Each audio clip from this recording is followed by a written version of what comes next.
I think the most difficult thing from a personal responsibility perspective is to make sure you're paying attention to what it is you're paying attention to. A lot of men, and this is not a slight at men whatsoever, but a lot of them fall in love with the idea of what a woman could be, and they do not look at reality as it is. And so it's easy to be misled. Women are fickle creatures.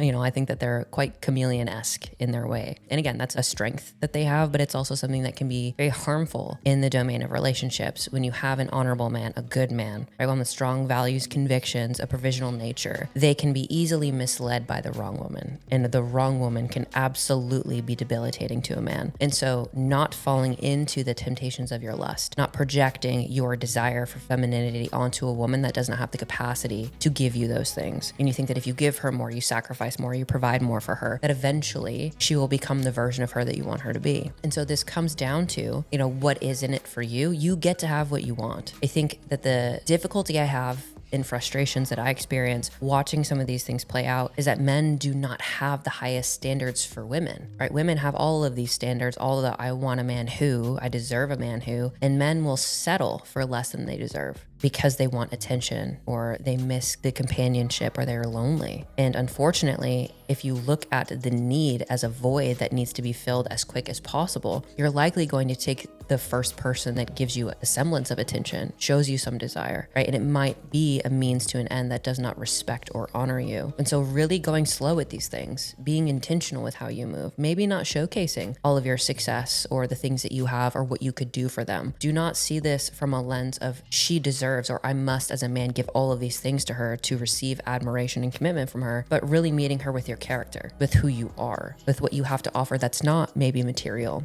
or what you do or what you could provide, right? Because women being hypergamous will latch onto that, even if their emotions for you are not where you would want them to be. And so I think it's being more discerning about what you entertain and what you don't, having very strong boundaries, being clear about who you are, what you want, what you're looking for, what you will and will not tolerate from the very beginning. And I know a lot of people are afraid to do that because they fear rejection. They fear losing the thing that they have in front of them because, again, they're attention starved or they've been neglected or overlooked for a long period of time. But you have to recognize that it is much better to be alone than to be in bad company. And that's a level of self-respect that you have to have because there are women who make relationships way better. They amplify, right? Women are not somebody who's going to build something for you. They are going to, if they are naturally inclined to their own feminine nature, they're going to multiply the fruits of what you give them. They're going to nurture the things that you give them. They're going to be supportive in your pursuit of achieving or provisional nature within you. They are going to be a rock. They are going to be the support that you need on a hard day. If you have a woman who does not value those things, you cannot force her to value something that she doesn't.